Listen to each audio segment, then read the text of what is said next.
Hi friends, welcome today. Spring has really sprung where I am on the northwest coast of Lancashire in England. It's a lovely day. I'm a bit late getting to recording today. I usually record between 7 and 8 in the morning, but it's 3 o'clock in the afternoon. The reason being I spent most of this morning lying on an MRI machine in our local hospital, listening to what sounded to me like a Kraftwerk concert from the 1970s. Anyway, that wonderful experience is over, and I look forward positively about receiving the results of that test very soon. Thank you for everybody who's prayed for me for my recent health challenges. But today we're continuing, we're pretty much starting to close out our journey through the book of Joshua.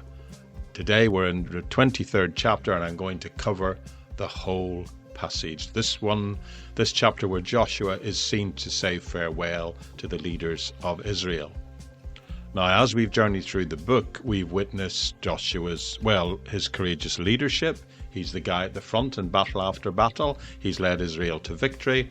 However, Joshua is now concluding his career, so to speak, but not in some great battlefield death, but by simply offering a farewell address on the basis of he's the guy who's helped them pretty much complete the campaign. Remarkably, Joshua will not give one but two farewell addresses, one to the leaders here in chapter 23 and one to all the people, the whole nation of Israel in chapter 24, which we look at tomorrow. But today we focus on what he says to the leaders just before he steps away from active leadership and sort of fades into the background.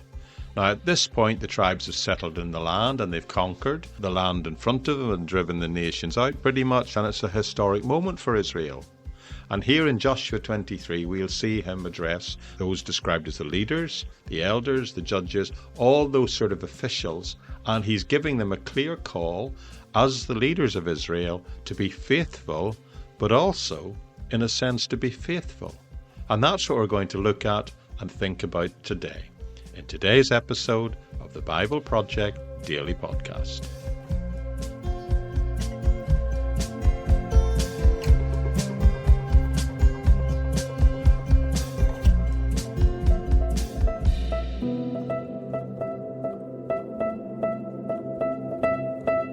Okay, let me begin today by just reading you the opening couple of verses from this farewell address Joshua gives to the leaders of Israel. It says this: "After a long time had passed, and the Lord had given Israel rest from all their enemies around them, Joshua, by then a very old man, summoned all Israel, their elders, leaders, judges and officials, and said to them, 'I'm very old.'" Okay, verse 1 and 2, Joshua is simply calling them together, and he's reminding them that he's an old man now. Now, to put it into perspective, he was 78 when Israel entered the land, 85 when the conquest was completed, so round about this time, and he will be 110 by the time at the point of his death. Now, his acknowledgement of his age is meant to serve as both a personal admission that the fact that perhaps physically he's starting to feel a little bit, but it's also a moment where he wants to reflect on the journey that they've all shared together. Let's push into the text a little bit more, read up to verse 8. "You yourselves have seen everything the Lord your God has done to all these nations for your sake. It was the Lord your God who fought for you. Remember now, I have allocated as an inheritance for your tribes all the lands of the nations that remain. The nations I conquered between Jordan and the Mediterranean Sea in the west. The Lord your God himself will push them out for your sake. He will drive them out before you, and you will take possession of the land as the Lord your God has promised. Be strong and be careful to obey all that is written in the book of the law of Moses, without turning aside to the left or to the right. Do not associate with these nations that remain among you. Do not invoke the names of their gods or swear by them. You must not serve them or bow down to them, but you are to hold fast to the Lord your God as you have until now." Okay, so from verses 3 to 8, Joshua recounts what the Lord has done for Israel, and he tells the leaders, you've seen all that God has done, you've seen what he's done with these nations that were in the land, but reminding them at the same time that it was he, God, the Lord, who had fought for them. And he also reminds them that it was God himself who divided the land amongst their tribes by lot. And in effect, by doing so, he cut off all those previous nations as far as the Great Sea to the west.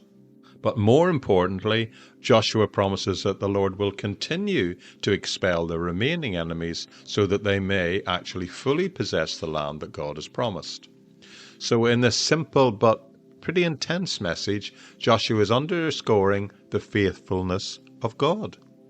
His words confirm that the victories of the past are evidence of God's unwavering support, and they also serve as a guarantee for their future success. However, even though the major battles have been won, a few challenges yet remain. Yet Joshua's message is clear. Just as God fought for them in the past, he will remain faithful in the days to come and will continue to fight for them if they are faithful to him. Now, I think we can imagine the impact of these words on the assembled leaders here. Many likely reflected and thought, where were they going to go from here on? They were largely where they were today because of Joshua's leadership up to that point. He was not only a brilliant military strategist, we saw that through those early and middle chapters, but he was also a courageous leader who planned and led Israel to victory. His guidance, his leadership had been absolutely indispensable. You might even say, without him, the nation of Israel would have never reached the land of promise, never mind conquered it. At least that's how they would have seen it, I'm sure, anyway. Now, as we work through this chapter today and Joshua's address to the leadership, I hope that we can see that God's faithfulness for us too is not just a thing of the past. It is, in fact, a promise for our future. Just as Joshua led Israel into a victorious inheritance, so too I believe that we can trust in God's guidance and provision in our lives today. Without leaders like Joshua, people who can combine divinely inspired strategies along with courageous decision-making and calls to action, the journey that they have been on would have been impossible. And today, friends, as we face our own challenges, I think we can draw strength from the same faithfulness that has sustained Israel here. It is the same that will continue to sustain us today also. Joshua is not here speaking like a coach congratulating his team after a win, but he's speaking to them as one who has been through this journey with them, at the heart of the battles with them, and he's reminding them plainly, saying, don't forget, God fought for you and God gave you the victory. God has been faithful. Now in Psalm 44, the psalmist, writing at least 500 years, some experts say maybe 1,000 years later, will recall these historic deeds and say this about them. We have heard with our ears, O God, our fathers have told us what your deeds you did in their days, in the days of old, how you drove out the nations with your hand, how you planted them, afflicted the people, and cast them out. They did not win the land by their own sword, nor did their arm save them, but it was your right hand, your arm, and the light of your countenance, because you favoured them. So you can see this psalm is echoing Joshua's message to the leaders here. It wasn't our own strength, strategy, or cleverness, he's saying. None of that brought the victory. It was, in fact, the sovereign hand of God. He's the one who promised it, and he's the one who delivered it. And because of his faithfulness, we stand in this victory today. But Joshua also gives the leaders direction on how they should apply this amazing faithfulness of God into the future. And in verse 6, he began by saying that they should be courageous and they should keep and do all that is written in the book of the law. Please hear and notice the word therefore at the beginning of this section. Joshua is connecting God's past deeds with their present call to action. He did that, therefore we must do this. So having witnessed God fight for you and fulfill his promises, they and we are now commanded to obey his law without deviation, Joshua says. And the way he puts it is avoid drifting to the right or the left, going any way in any direction of the people in the land around you. Now, these instructions grow even more specific in the following verses.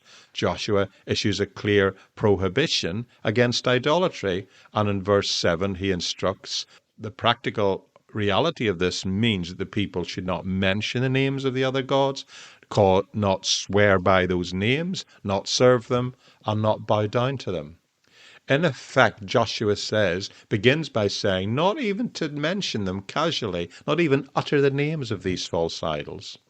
Now, one commentator I read helpfully explained why that sort of becoming everyday habitual mentions of an idol's name could be so dangerous. How he wrote, and I think he's right in saying that by the uttering of those names in everyday conversation, it would gradually diminish the natural suspicion, you might say the abhorrence of which they're meant to feel about these false gods. I wonder if you've ever thought about the fact that swearing at something can very more easily than you would imagine changed into swearing by them. And then there's a progression here. Swearing by them will ultimately lead to serving and even worshipping them. Now, the progression may be slow, too slow for an individual person to notice it day by day or even year by year. But this, I think, is being flagged up as a sort of demonic mission creep, and it's a real thing. A simple acknowledgement of false gods and false religions might lead any of us into a deeper involvement in it. And before you know it, you may be bowing down to these false gods in the future. So here in Joshua's dialogue, he reinforces the positive command and says, hold fast to the Lord your God, just as you have done so far. So he's not accusing anyone of failing. He's just urging them and urging us all, I feel, to continue in the faithfulness, the very thing that brought us to victory in the first place. So the thrust of his main message is unmistakable, I believe. Because God has been faithful, you now must be equally faithful to him. And now that you're in the land, don't be lured by the idols of that land. Don't be seduced by the idols that are all around you. Now consider how this might apply for us today. While you may not think you're facing the temptation to bow down and worship any wooden idols or statues, the principle definitely remains and is still the same. The New Testament teaches a lot about how we should hold fast to the true God and not be swayed by false gods either. And that can be carried forward, I believe, into our modern lives. But how do we apply this principle in our daily walk with God here in the 21st century? Well, I think the Apostle Paul in the New Testament visits this for us and reinforces this principle in a way we can understand it. In 2 Corinthians, particularly in the 6th chapter of that book. In it, Paul warns us about not being unequally yoked with unbelievers. For what fellowship has righteousness with lawlessness, and what communion has light with darkness? In other words, Paul is addressing the issue of idolatry in modern, everyday real-world relationships. Now, of course, that can apply in business relationships. It's impossible to ensure that your employer or the organization that you work for, it may be impossible to ensure that that is a Christian organization or even has Christians running it at the top. That's not possible in the world we live in today.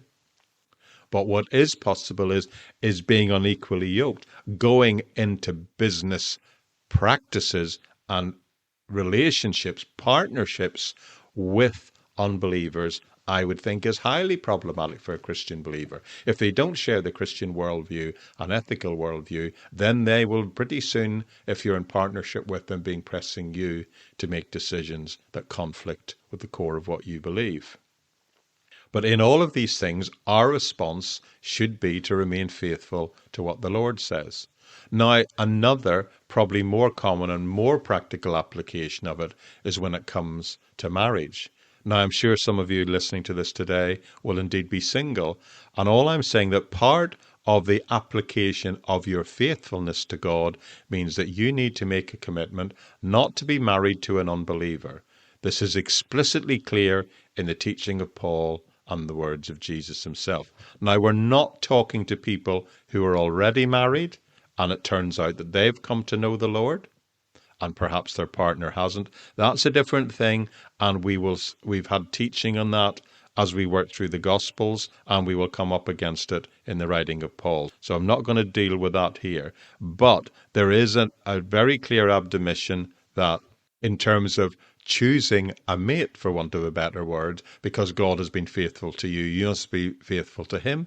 And that means you need to choose a married partner who is also a believer. Now, if you remain single, or it turns out you're single, then that's fine. And you should do that in the will of God. In fact, it is the calling of some people to be single. But if you do choose to marry, then my advice to you, the Bible's advice to you, Jesus' himself advice to you, is that your married partner should also be a believer.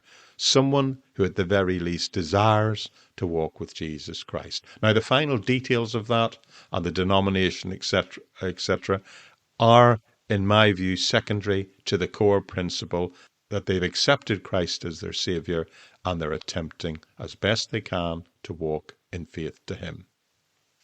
Well, in all of this teaching here, particularly with how Joshua frames it, he's saying, look, if you don't go that route, there's always a progression.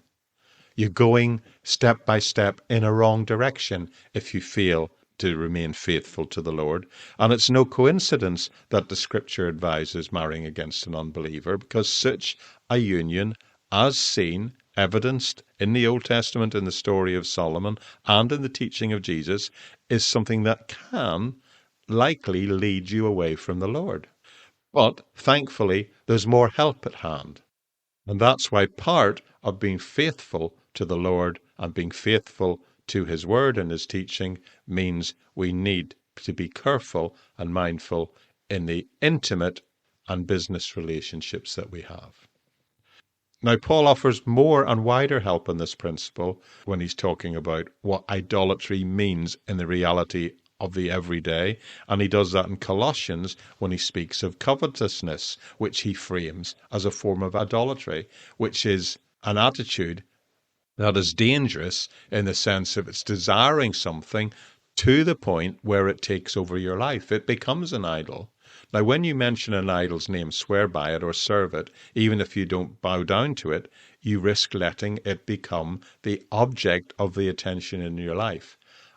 And people, through covetousness and the desiring of something, are doing exactly that. In other words, what you hold on to, or anything that you put as your primary objective other than the Lord, then by nature you're slowly drifting away from him and towards that. And Joshua's point is consistent with that. He's saying here God has been faithful, so simply remain faithful to him, which means avoiding any form of idolatry in all this wide and different and variable and disparate forms. Okay, then Joshua then moves on to make his second point in verses 9 through 13. And he says, the Lord has driven out before you great and powerful nations. To this day no one has been able to withstand you. One of you routs 1,000, because the Lord your God fights for you, just as promised. So be careful to love the Lord your God. But if you do turn away and align yourself with the survivors of these nations that remain among you, and if you intermarry with them, there you go, and associate with them, that's the business side, then you may be sure that the Lord your God will no longer drive out these nations before you. Instead, they will become snares and traps for you, whips on your back, and thorns in your eyes, until you perish from this good land which the Lord has given you. So he's reminding the leaders that it was the Lord who's driven them out before them. He said that before. These were strong nations, yet they've not been able to stand against them, and that remains the truth to this day. But here again the message is clear. God's faithfulness is not just about a promise from the past where we can look back and rest on our laurels. It's meant to be applied as a guarantee for our protection into the future. Now, the odds may seem overwhelming at times. He uses the rather hyperbole statement of one man against 1,000 having victory as his example. But the key thing is here he's saying the Lord's fighting for you, which means the numbers no longer matter. It's not about your strength that will bring the victory. It's what the Lord has done in the past and the fact that he's continuing to fight for you today. And because of that, he's the one who delivers the victory. In Romans 8 verse 31, It reminds us that if God is for us, then who can be against us? And this verse is meant to serve as a constant reminder that God is still on our side all these thousands of years later, and no opposition will ever be able to prevail against that. And that's exactly what Joshua is saying here. God has fought for you. He's on your side. He is on your side today. He's empowering you, and he can even help you overcome even what seem the most insurmountable odds. But in the bigger story, he's also saying that we've got to remember that in the past, when we saw sin creeping into the camp, God's presence receded from amongst us. And in fact, when it happened, defeat followed. You'll remember that with the sin of Ai and others. But as long as the people remain in step with the Lord, the template is set. By doing that, victory after victory was ensured. And this is all evidence of the faithfulness of God. That's how Joshua is presenting it, like a lawyer prosecuting his case. Because God has been faithful to fulfill his promises, your response, he argues, must be to hold fast to him. Reject all these forms of idolatry that press in around us and remain united with fellow believers and with God himself. Now, I find that message still today powerful and reassuring. It reminds me right now that every battle I face is one, in fact, I share with the Lord. And just as Joshua, he was reminding leaders, soldiers, they may have swung swords in the battles that they faced. They may have gone in to the fray, but ultimately it was God who delivered the victory. And building on that truth, Joshua makes another direct application for them. He says in verse 11 to the leaders, again encouraging them, take diligent attention to love the Lord your God. Wow, that's not a bit of a left turn, isn't it? In other words, remain fervent in your loving commitment to him. It's not a legalistic thing.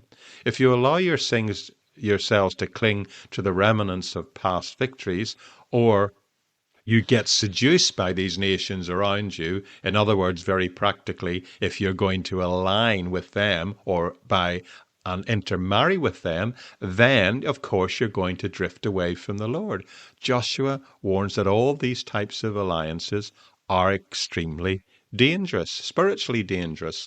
And he drives the point home by declaring that if you intermix with these people, the Lord will no longer drive them out before you because you're choosing to align with them and get more involved with them. They're going to become your snares, he says. They're going to put the whip to your back. They're going to put thorns in your eyes. But the point is, ultimately, you could die and you could be killed off and lose the good land that the Lord has already given to them. This is all vivid imagery reminding them that forsaking the Lord will have profound and painful consequences.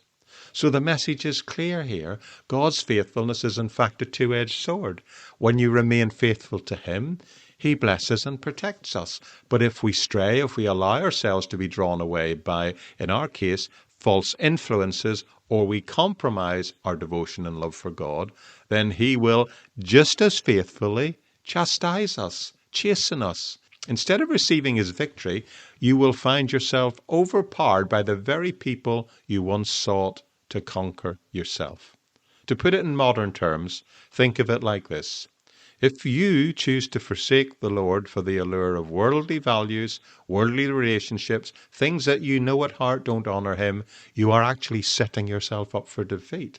If you compromise your faith to fit in with a worldly culture, you risk not only being rejected by God, but ironically, it's kind of pointing out that those people who in effect you're trying to please will reject and turn on you as well. And when you're in that lukewarm place where you have just enough of God to set you apart from the world, but not enough to truly please him, there's no fervency in your love for him, then you suffer from both sides of that coin. Joshua is trying to get them to remember that God has been faithful to them. And if they do that, then those very people that they're turning towards will turn against them and become a scourge on their side, a thorn in their flesh. Okay, the closing verses say this.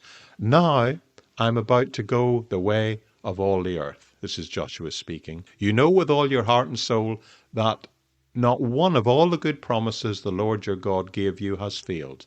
Every promise has been fulfilled. Not one has failed.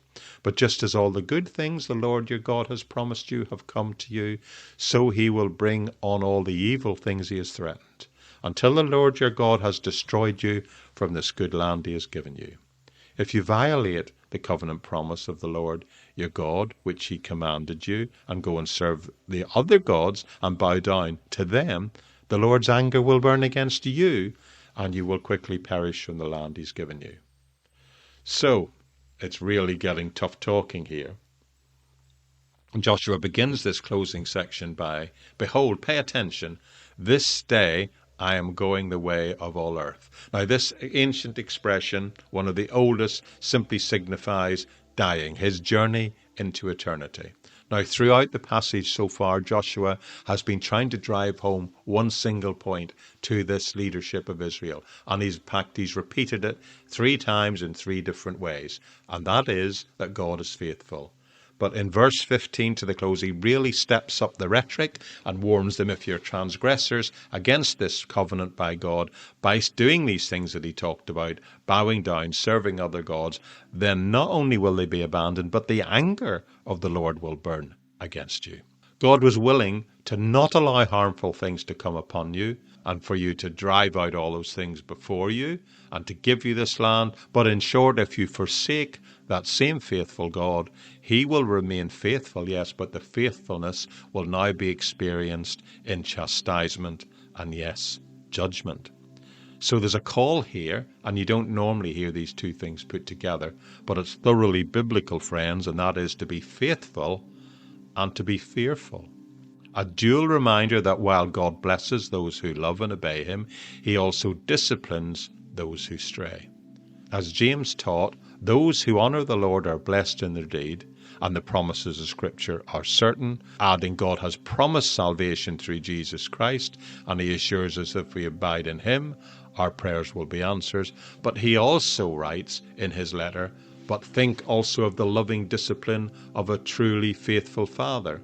A good father delights in his children's joy. He spends time with them. He plays with them. Yet he also knows that part of true faithfulness is about setting boundaries. It is about also correcting behavior when necessary and allowing people sometimes even to suffer the consequences of their own actions, that they might learn from them. So just as a devoted father uses discipline to guide his children back on track, so too our faithful Father God will bring discipline into our lives if we turn away from him. We may not appreciate it at the time, but ultimately we should be thankful. So the message right through is clear. God is faithful. If you follow him, he will fulfill every promise, and he will bless you, and bless you abundantly. But if you forsake him, the very pursuits you chase will turn against you, and you also experience the consequences of those decisions, which takes the form of a judgment by you being handed over to your own circumstances. So that, I believe, is the wisdom of this passage today. And I really hope that that truth can sink deep into all our hearts. And out of that we might make the decision. We might apply that, friends, by choosing to walk with the Lord and choosing to do it every day. Choosing to embrace both his blessings and even his loving discipline. In doing so, then you will experience the profound joy of living a life that's fully committed to him. And you will indeed avoid the misery that comes when you are out of fellowship with him or are only partially devoted. Remember, dear friends, God's faithfulness calls us to be equally faithful as well, but also to be awestruck by him in every part of our lives. So I'm saying to you, God is faithful, but we also ought to be fearful every day. Thanks for being with me.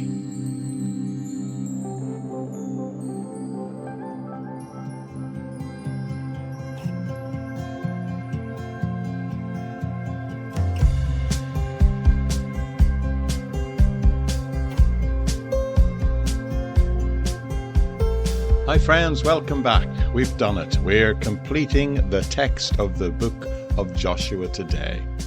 Now, I am going to come back tomorrow and do a sort of review of the book to completely close it off. I know I did an overview at the beginning, but I, myself, and I hope you too, have learned a lot by studying this book. And because of that, I just like to do a sort of review and think what I've learned. As you know, I also plan to create a separate playlist on places like YouTube and some of the other social media platforms that allow you to create different playlists, and on Patreon, one which will pull out those overviews and reviews of the ones that are complete books of the whole Bible in one chunk. But anyway, we're here. We've got there. We're at the closing 4 verses of Joshua chapter 24, and it's talking about those who are buried in the promised land. Now, you can learn a great deal about a community by visiting a cemetery. I know someone who once talked about visiting a quite extraordinary graveyard in Guadalupe, where there were huge, graceful marble angels towering above huge monolithic shrines. They said they were almost like the public monuments that we have in this country to celebrate a victory in war, but they were for just one person or one family. These huge memorials stood over the graves of the early Catholic Italian and Swiss dairy farmers who were among the region's first settlers and who profited greatly from the land. In another section, there were rows of modest headstones marking the resting place of Filipino field workers who too had crossed the Pacific a few years later, hoping to work for those farmers and send a little money home to their wives and families. My point is, reading between the lines, that cemetery really tells us a story of the society in that place at that time. And now the closing verses here of the book of Joshua, I believe they speak volumes about the faithfulness of God and his people in this earliest and probably first detailed record of a society in human history. A society revealed in these first 6 books of the Bible. And it's interesting what the resting place of its great heroes of faith tell us about it. So as we turn to Joshua 24, verses 29 to 33, we find the closing chapter of Joshua's story, which records for us the death and burial of the key figures of the story so far, namely Joseph, Joshua, and Eliezer.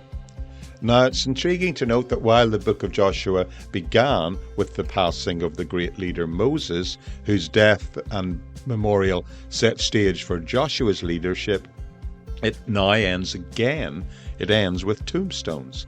So this narrative is bookended with memorials, and I think it's inviting us to reflect on the legacy and the faithfulness of what is revealed in between. So that's what we're going to look at today. So welcome to our final episode in Joshua in the Bible Project Daily Podcast.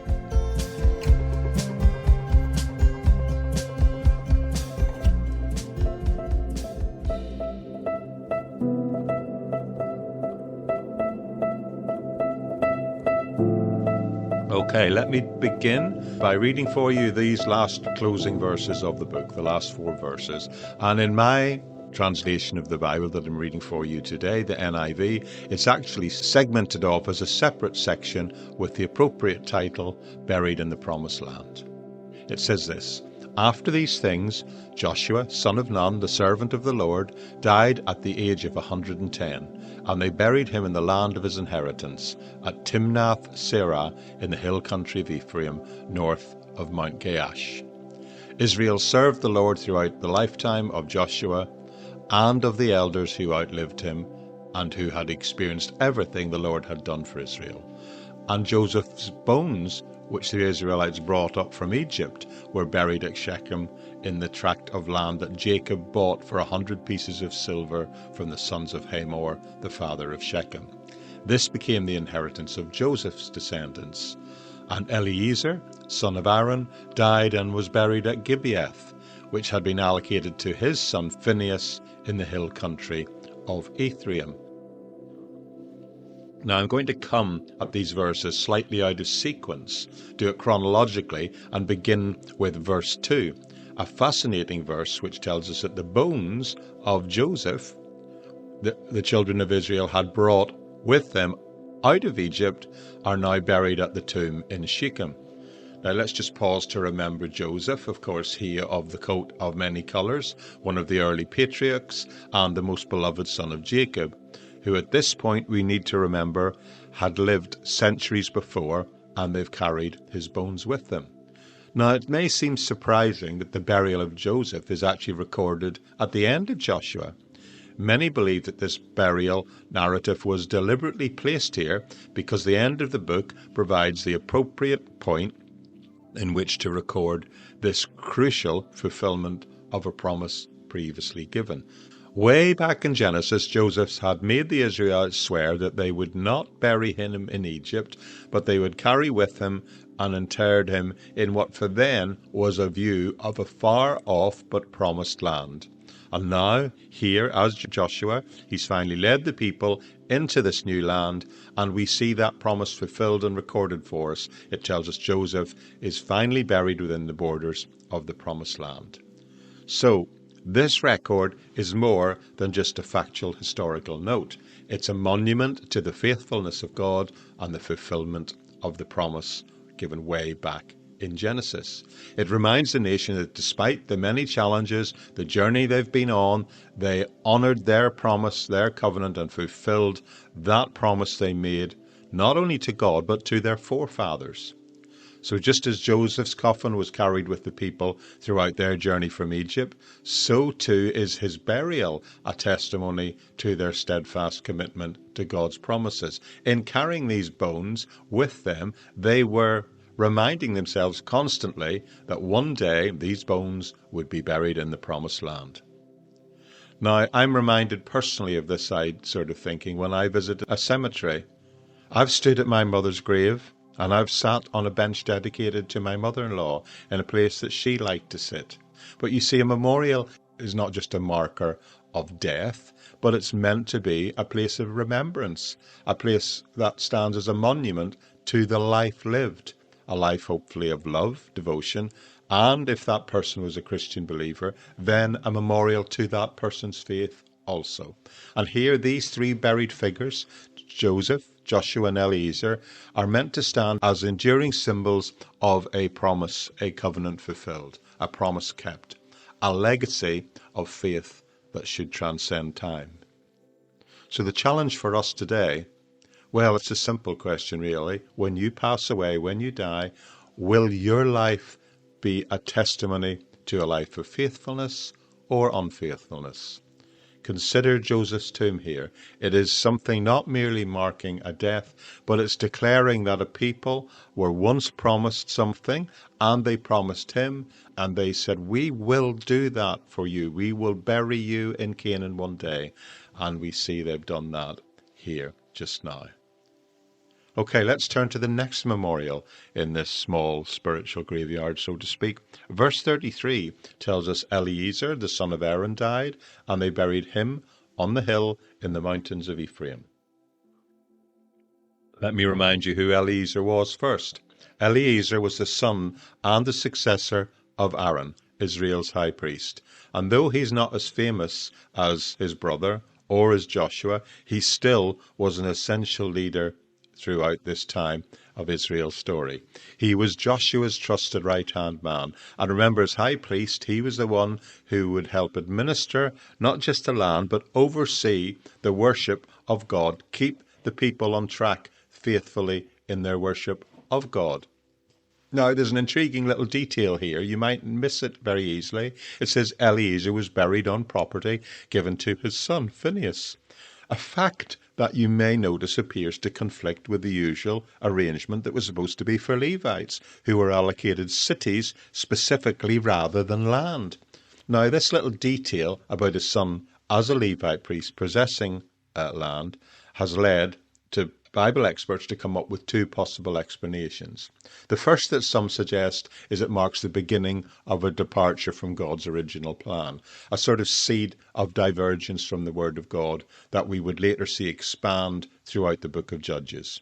However, for me, that explanation seems a little unlikely, because the whole text of the Pentateuch affirms that these people, Eliezer and his son Phinehas, were in fact people who were constantly recognized as faithful servants of the Lord.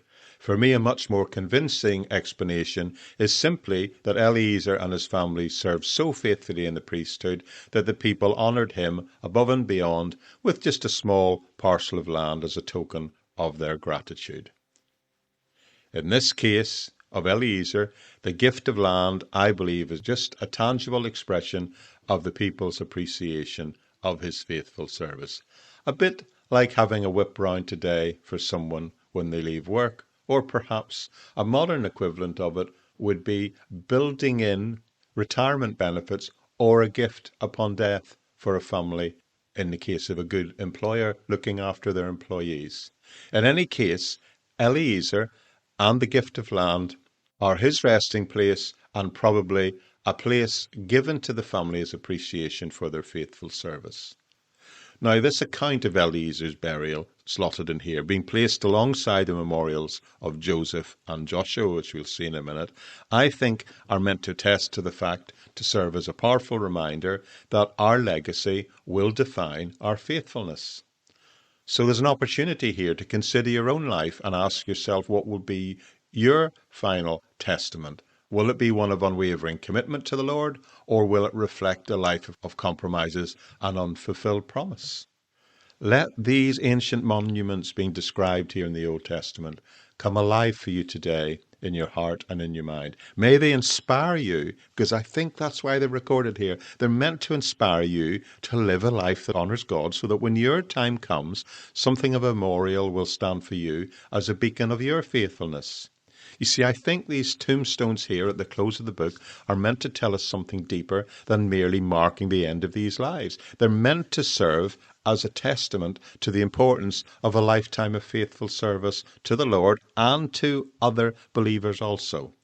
It reminds us that faithfulness isn't just measured by a brief period of fervent religious dedication, but it's meant to be a steadfast commitment that endures to the very end. In fact, I actually believe the longer one's walk with the Lord, the stronger one should become more spiritually, even as physically we become weaker. My experience in running races, I used to be a field event athlete, and then when I stopped throwing, I was quite a big guy, went to the gym a lot, and in my 20s I used to throw discus, javelin, shot put, that sort of thing. But upon stopping doing that in my 20s, I decided I needed to trim down a bit, so I started to run. And I used to run 5Ks and 10Ks, and even a couple of marathons in the early 1990s. And the weight gradually came off, and over about 10 years I became about 3 stone lighter. But I very soon found that I really enjoyed and performed better running, even distant races, what they called negative splits. I used to divide a race in 4, and I was never fast. I never even finished in the top third of any of these big races. But I found that I would divide whatever race I was doing, apart from the marathons where I did what everybody does, went off too fast and struggled for the end. But in the 5Ks, the 10Ks, I divided the course into 4, and I tried to do each quarter a little bit quicker than the last. The psychology I found, particularly in the last half and the last quarter of the race, of consistently passing people who had gone off too fast too soon and blown out, was really encouraging. And I would say, if you'll excuse the metaphor, that I think there's something of that in the spiritual life, certainly mine, for me anyway.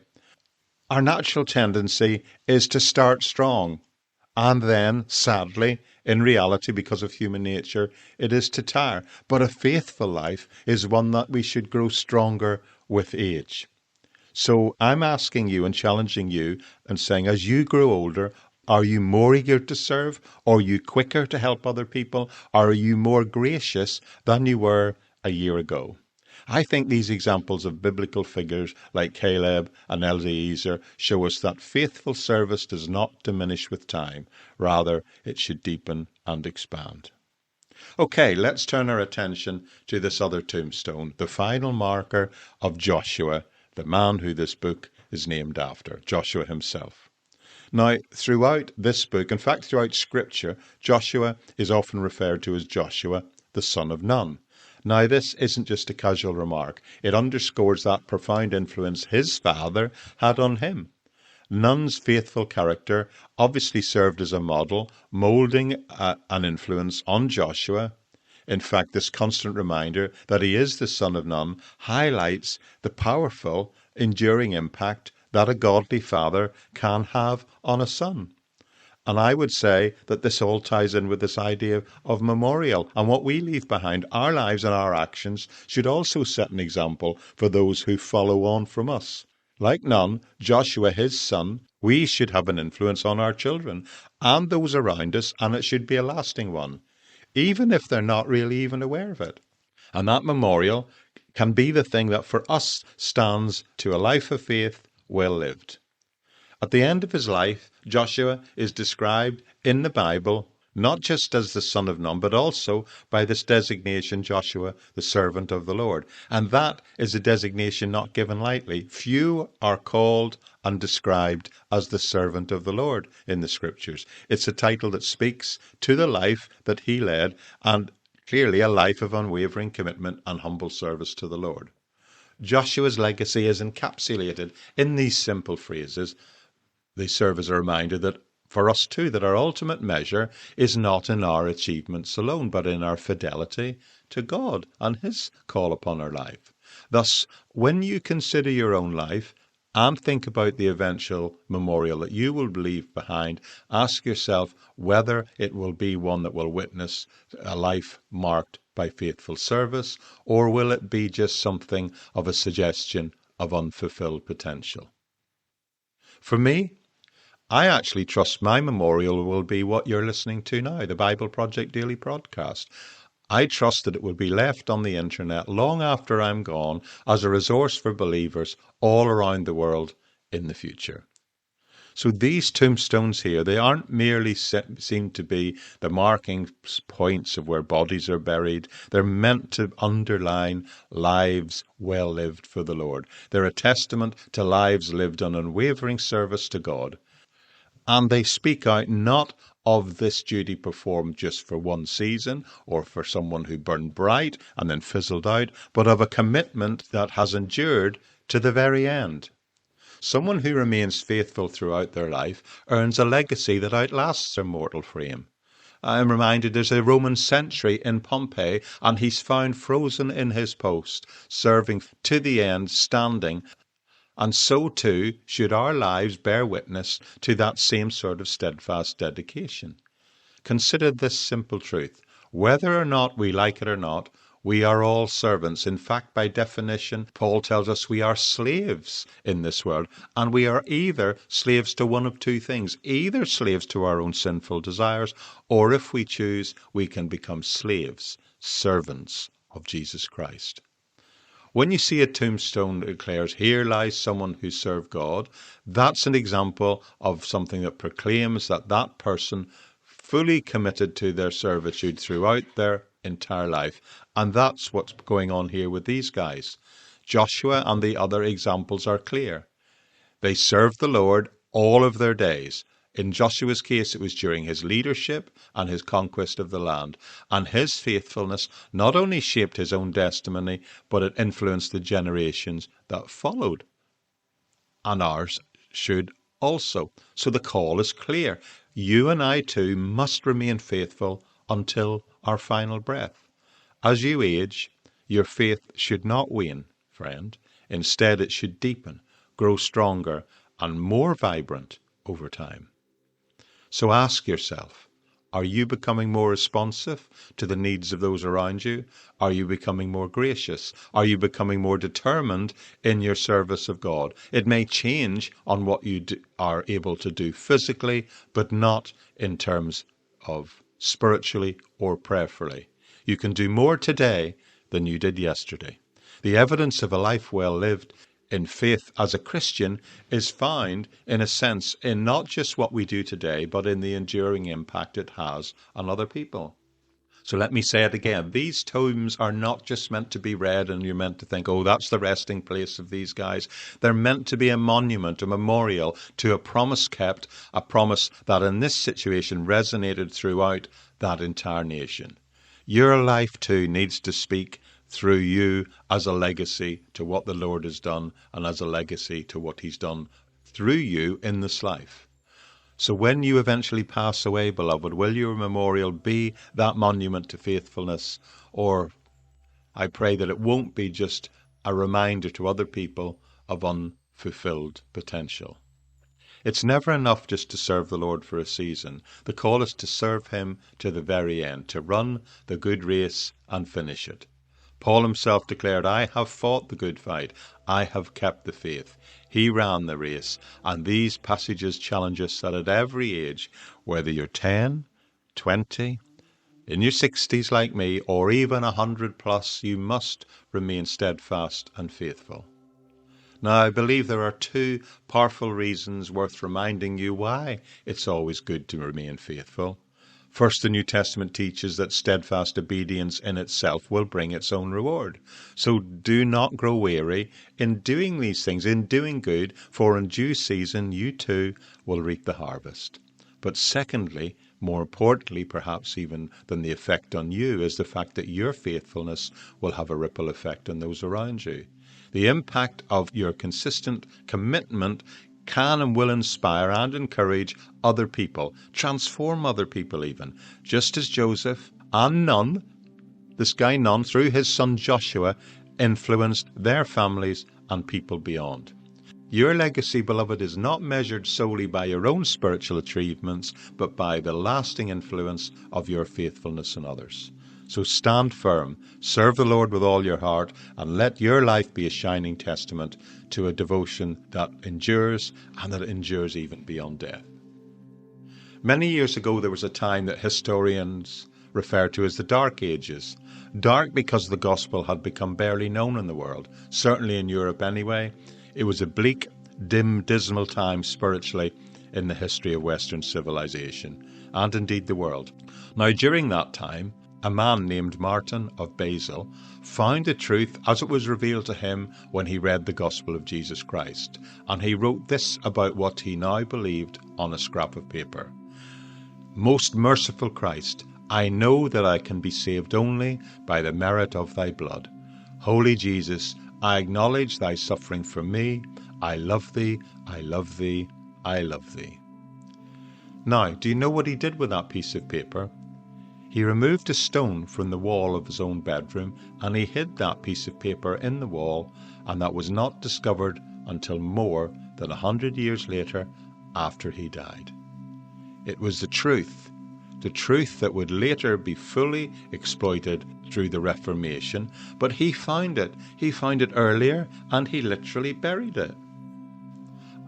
A little later on, there was another man. His name was Martin also, Martin Luther, and he found that very same truth, and he wrote, My Lord has confessed me before men.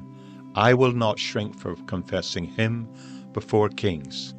And Martin Luther took that truth and shared it with others, and he remained faithful to the Lord until his death. And by doing so, he influenced thousands and millions of people ever since. So which Martin are you, my friend, going to be like? Are you going to be like Martin Luther or Martin of Basel? Are you going to hide the message that's been revealed to you, the truth of your salvation, and not do anything with it? Are you going to hide it under a rock or behind a brick in a wall? Or will you be like that other Martin, Martin Luther? Or will you be like Joseph? Or indeed, will you be like Joshua as described here? Someone who is faithful, and their life stands as a memorial to a life well lived and a God who loves everyone. Thanks for being with me today.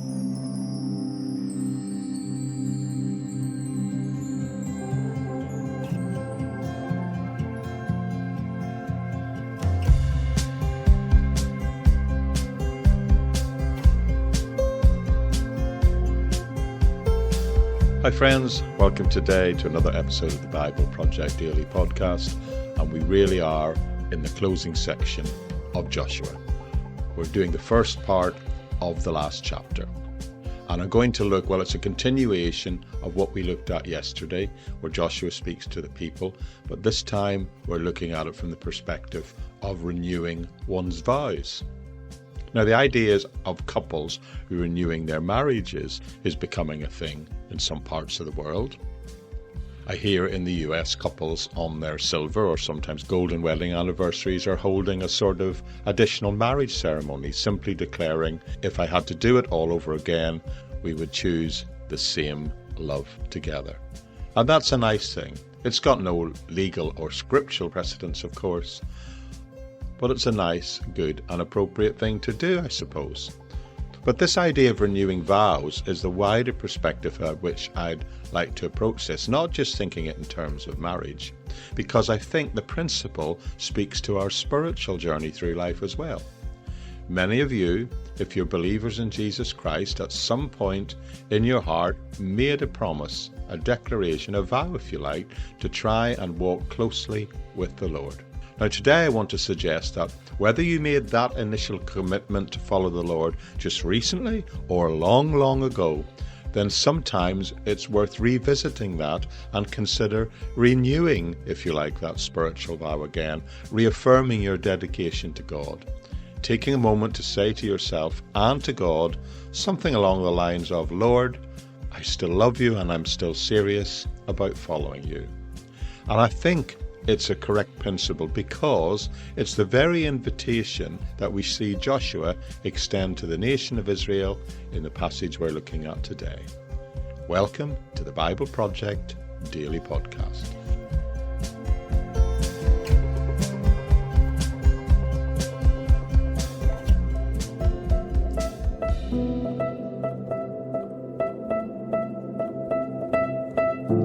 In today's episode, we're going to turn our attention to Joshua chapter 24, and we're going to cover the first 28 verses of this chapter.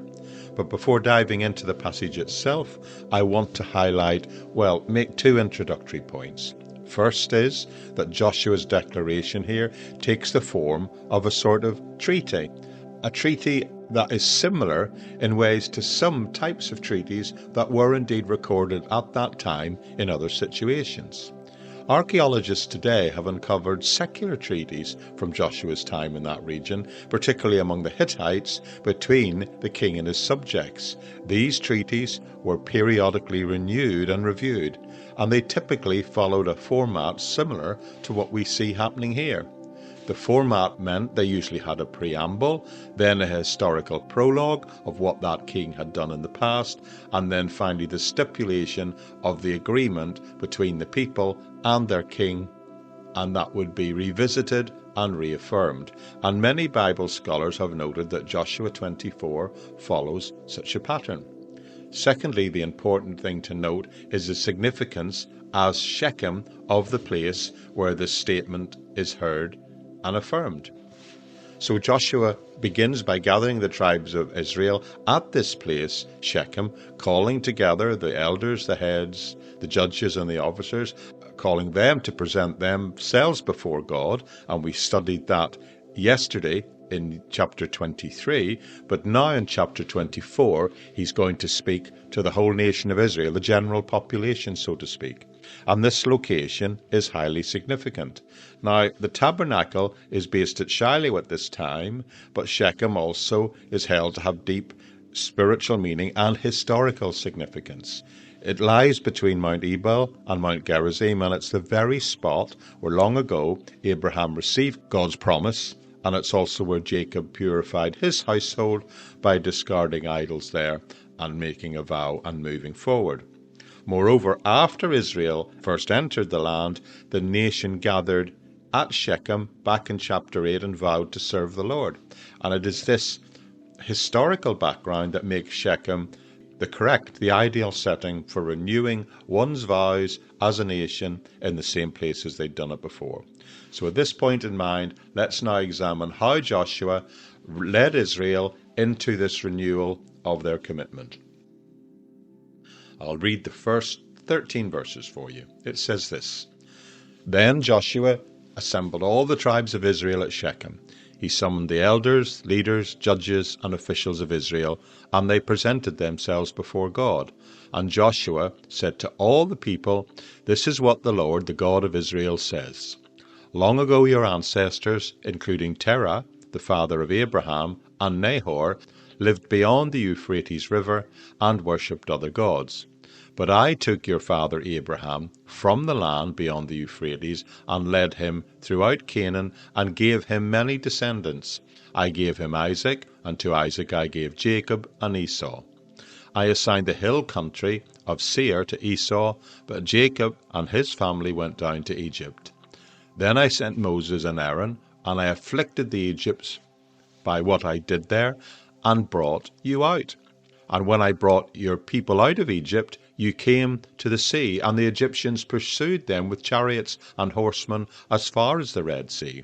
But they cried out to the Lord for help, and he put darkness between you and the Egyptians, and he brought the sea over them and covered them. You saw with your own eyes what I did to the Egyptians.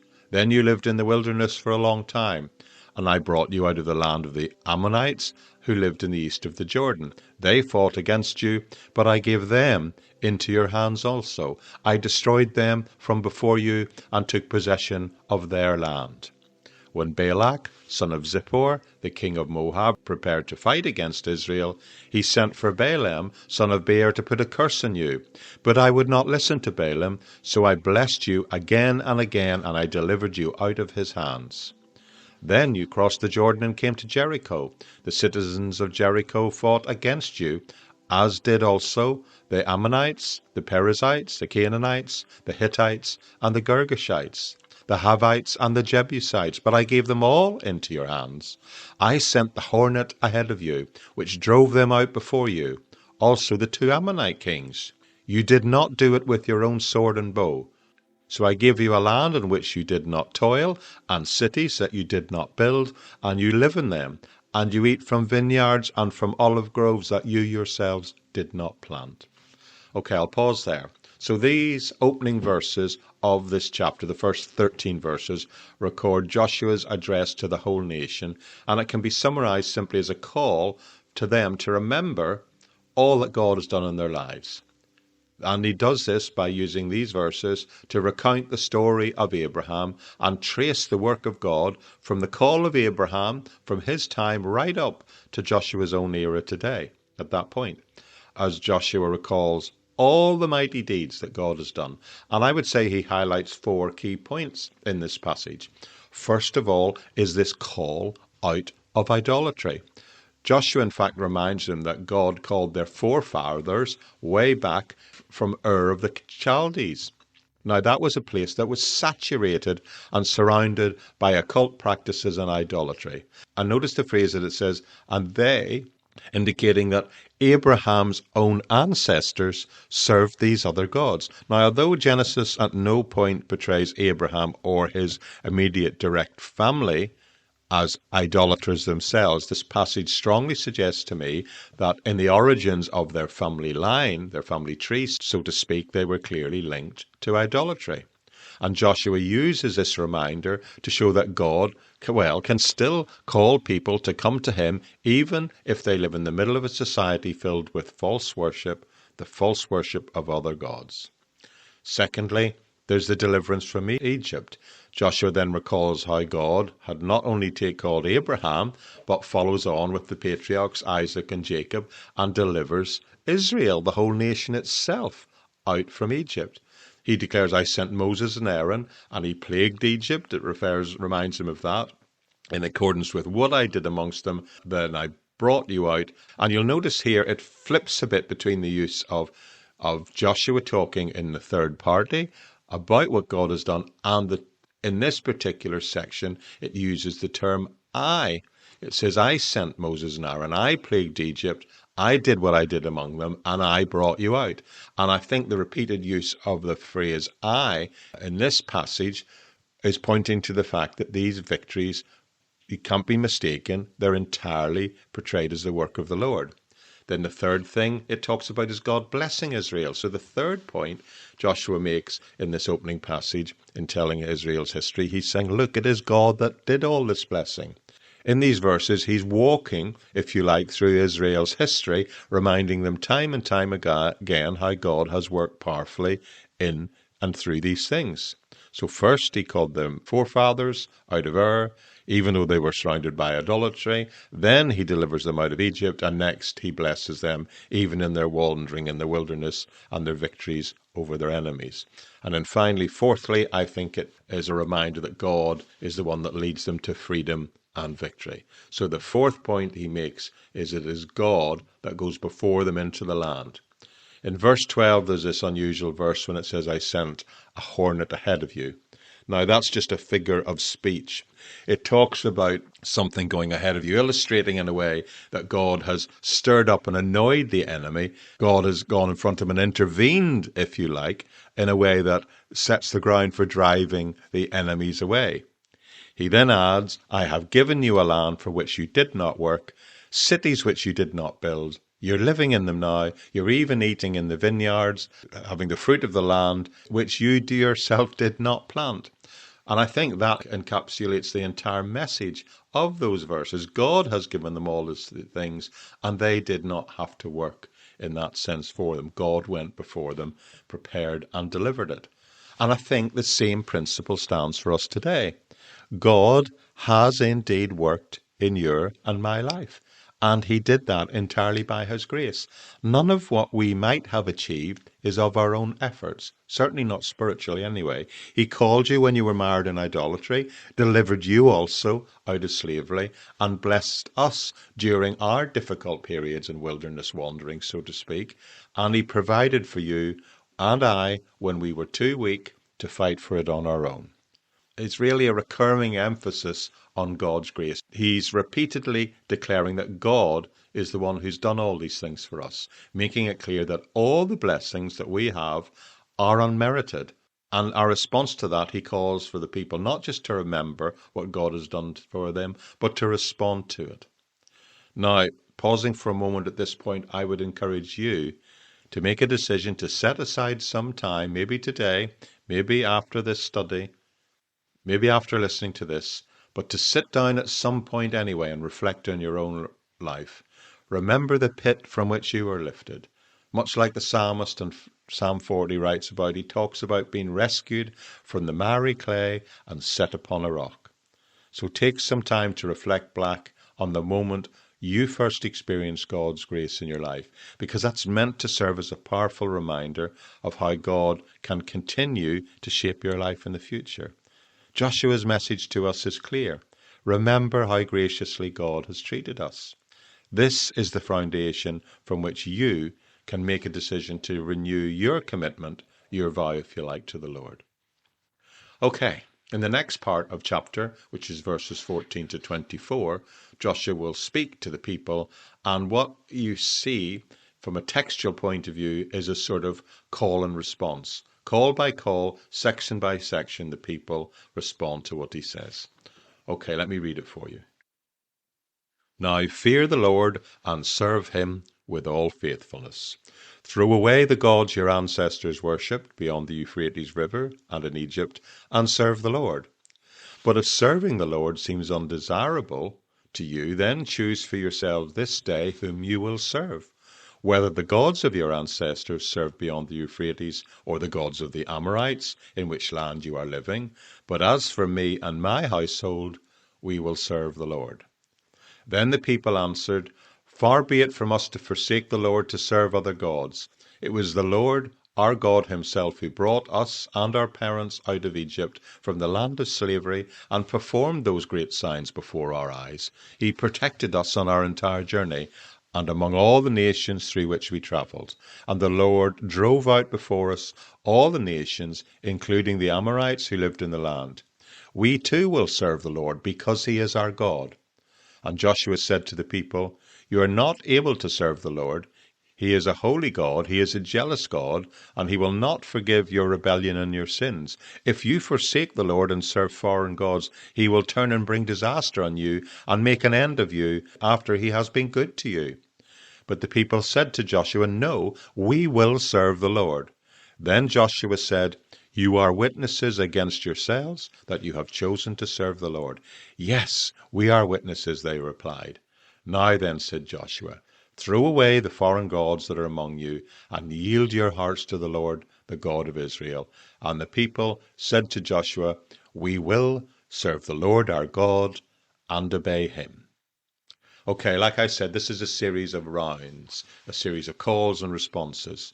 In the opening verse, in round 1, if you like, verse 14, Joshua commands, saying, based on what God has done in your life, fear the Lord, serve him sincerely, and cast away the false gods.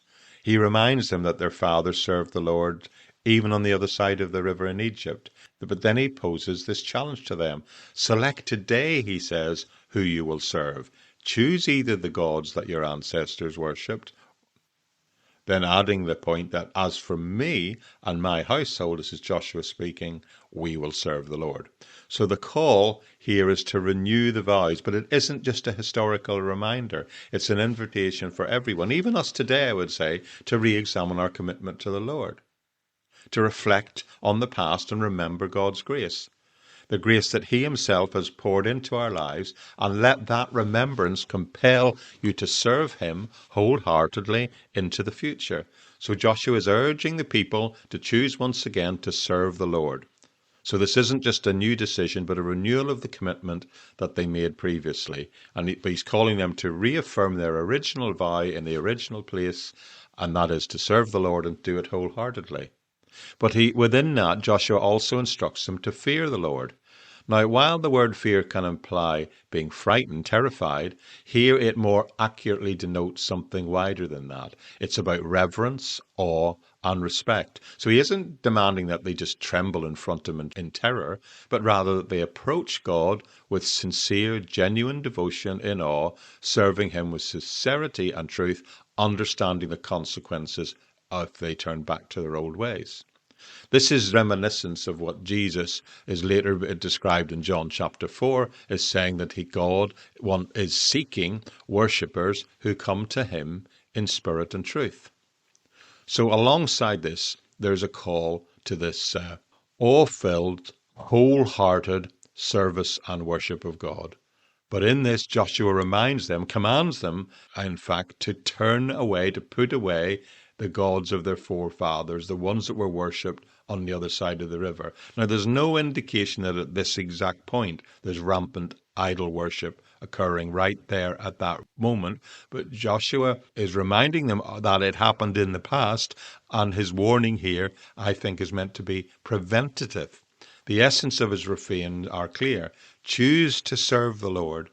Choose to continue to serve the Lord, and make sure you keep removing any potential for divided loyalties in your worship life in the future.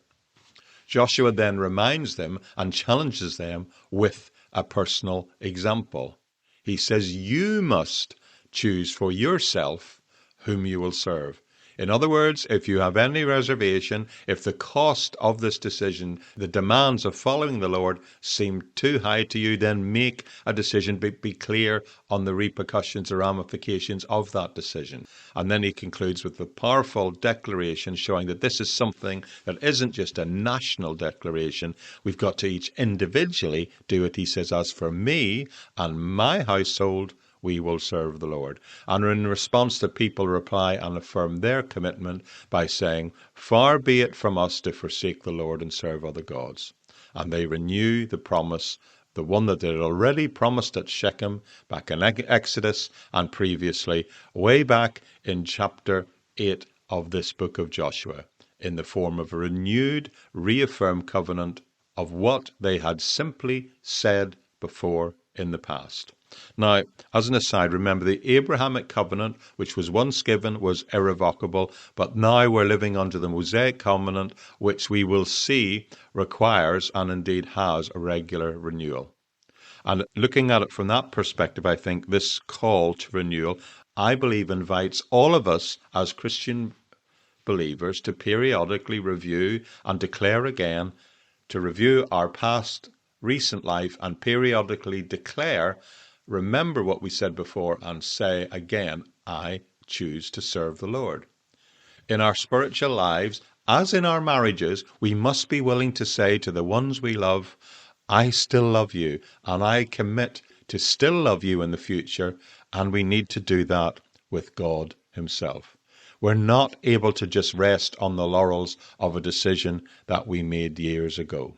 Joshua's message here comes to them in the forms of these calls and response, but within it, I'm sure you noticed that he reiterates the warnings of not choosing to do this. In verse 17, he reminds them that the Lord is holy and he's a jealous God, and he will not overlook sins or transgressions if they fall back into their own ways. He warns them that if they forsake the Lord and serve these foreign gods again, he will turn and bring harm upon them. And that's a heavy warning. It's further explained in verses 18 through 20, where he's simply making clear the consequence of breaking this covenant, not to take it lightly because breaking it is severe and the results could be disastrous. And I think that challenge is also relevant to us today. We must actively, yes, choose to follow God every day. We need to review our promise, our vow to him in spirit and in truth, because if we don't and we fall to the wayside, the consequences of turning away from him are serious. And Joshua is just saying, if you decide to serve the Lord and take this vow and take it wholeheartedly, he'll do good to you. But once you commit to make this decision, you really must follow through. So there's two parts to this. He urges the people to choose to continue to follow the Lord, but then secondly, he calls them to consider the serious consequences of that choice before making the vow. I think this is a little bit like Jesus calling upon the disciples and us, by nature, to count the cost of discipleship. Following the Lord will involve trials, temptations, no doubt periods of self-denial and sacrifice. And Joshua warns us that God here is a holy God, and that means he cannot live with sin. Therefore, if we decide to follow him, we have to decide with a sort of steely, sober resolve to serve him completely. Now, the people here respond in unison, saying, "We will serve the Lord," affirming that they will indeed not serve idols. And after the commitment, Joshua presses further and reminds them, by doing this, you're witnessing against yourself that you have chosen the Lord yourselves in free will to serve him. It's as if he's sort of asking them to confirm their decision. It's a bit for me like someone asking you to sign a contract of proof of a commitment after you've made a promise. And their confirmation, their signature, so to speak, is that final declaration where they reply and say, "The Lord our God, we will serve his voice, we will obey." And then the final section, which I'll read to you now, which is a sort of summary of what has just happened, is there for us in verses 25 to 28. Which says, "On that day Joshua made a covenant for the people there at Shechem, and he reaffirmed for them decrees and laws. And Joshua recorded these things in the book of the law of God. Then he took a large stone and set it under the oak near the holy place of the Lord. 'See,' he said to all the people, 'this stone will be a witness against us. It has heard all the words that the Lord has said to us. It will be a witness against you if you are untrue to your God.' Then Joshua dismissed the people, each to their own inheritance." So in these final 4 verses, 25 through 28, Joshua formalizes this renewed covenant, and he makes it a statute and an ordinance at Shechem by doing these 2 significant things. First, he writes down the words in the book of the law, a record that likely, Bible experts say, would have been kept in the Ark of the Covenant in the tabernacle. And secondly, he takes this large stone and sets it up under the oak tree near the sanctuary of the Lord, near that place, declaring, "This stone shall be a witness to us, lest we deny the Lord in the future." So the memorial stone stands as a permanent reminder that they can look to, and they can then be reminded of their renewed commitment. What Joshua is doing here is very clear. He's urging the people to remember God's past gracious acts, all the stuff he's done in them, but based on that, to then renew their commitment to him. He wants them to remember and consciously record and confirm their decision that day to serve the Lord. And in our own lives, what I think this passage is meant to teach us today is that we simply should periodically reflect on all that God has done for us. Reflect on the grace God has shown us, and then let that be fuel, if you like, to motivate you to reaffirm your decision to follow him. Joshua's example here challenges each and every one of us to make our commitments fresh, new every morning, maybe occasionally sit down, meditate, and even to permanently record it, at least in our hearts, and then live it out every day. Now, actually, when a child is born or we get married, we receive a birth certificate, don't we? Something that records that moment forever. However, even if you've already made your decision to follow the Lord, it's wise here to remind yourself of that decision from time to time. And why not take that moment to do it right now, today?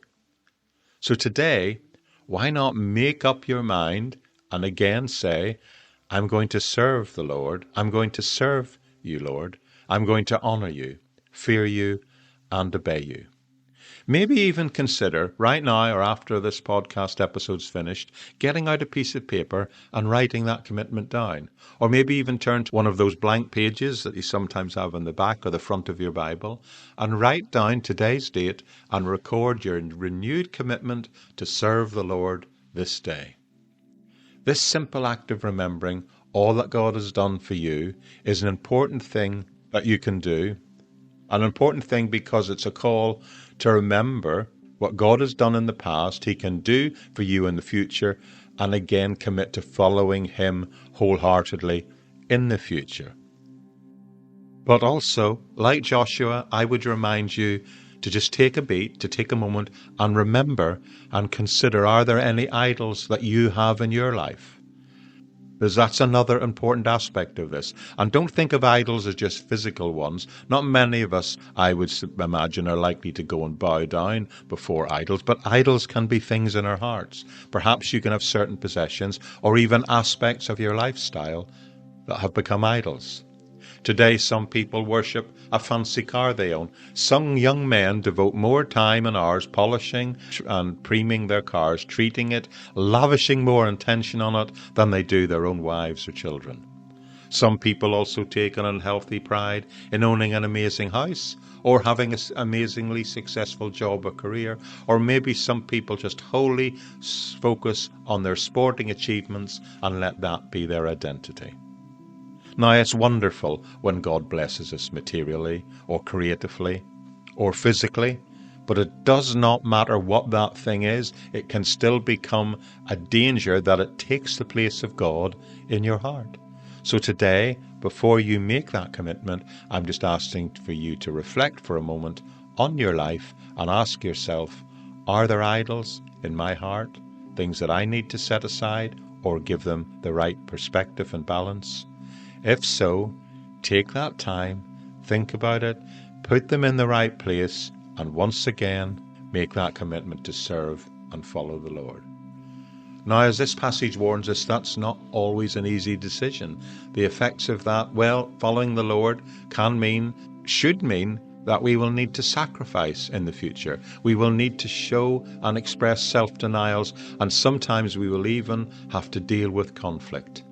But living that way is the only way we can truly experience the fullness of God's blessings in our life. Maybe some of you today, because you've maybe fallen a little bit out of the grace and favour of the Lord, particularly feel you need to say, today, I choose to again serve the Lord. Well, do that, friends, but also record that decision.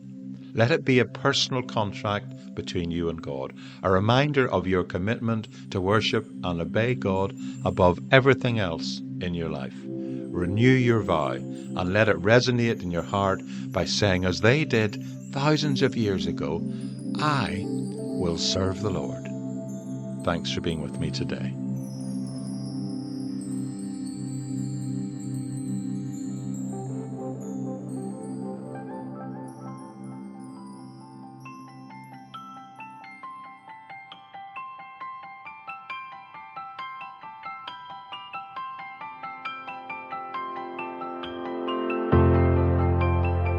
Okay, we really are in the home stretch now. We'll return tomorrow and look at those last 4 verses where it describes the burial of Joshua and others in the Promised Land and think about what that means. Thank you so much for being here today. If you're new to this, why not make the decision to make the commitment to study the entire Bible chapter by chapter, verse by verse, from Genesis through to Revelation, and you can do that by subscribing to this podcast wherever you get your podcasts from. Now, some of the podcast providers out there, they don't provide a catalogue of back episodes that go back more than a certain number of episodes. If you're not seeing them all, because we've been doing this for 4 years now, you can visit me on the Bible Project at buzzsprout.com, where the entire back catalogue is available there. That's the place that if you want to do the whole thing from beginning to end, you can do that there. The plan is to keep this resource on the internet as a permanent testimony, as a way in which people can access the full Word of God and take a journey through it. Not just reading it, that's a good thing, but this is about studying it in depth, making it part of the rhythm of your daily life. And we're able to do that because of the support of some people over there on Patreon. So thanks to them for freeing me up to be able to focus on this full time and make this the main thing for me, and to invest all the time that I'm able in making this as helpful and effective in doing that for people. So thanks to them. Now, Patreon is the place where you can sign up to follow me. Now, you don't have to subscribe to a tier where you're financially supporting me. That's not the point. Patreon is a place where I'm trying to build community and to give people full aspect to the full gamut of everything I'm doing, not just this podcast, but the 2 monthly podcasts I do. One looking at the history of the Christian church and all the great figures of faith, and another one looking at the history of Western philosophy and considering it from a Christian perspective. But you'll also find on Patreon loads and loads, well over 100 hours of free additional teaching resources of all the stuff I'm doing midweek. I'm very active, involved in public speaking.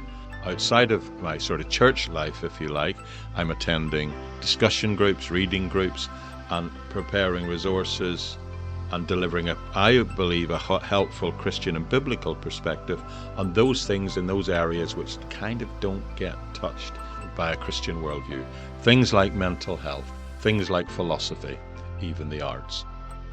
So if you want to have access to all that stuff over there, Patreon's the place to do it. Sign up and you'll get notified every single time I drop an episode.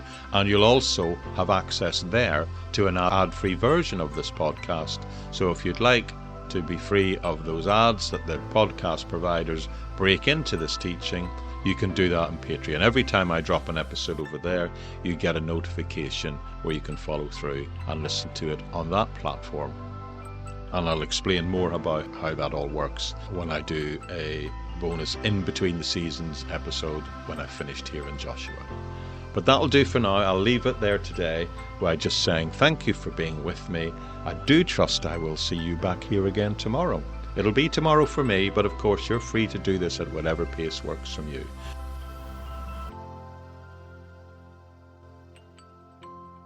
So it's bye-bye from the Bible Project Daily Podcast.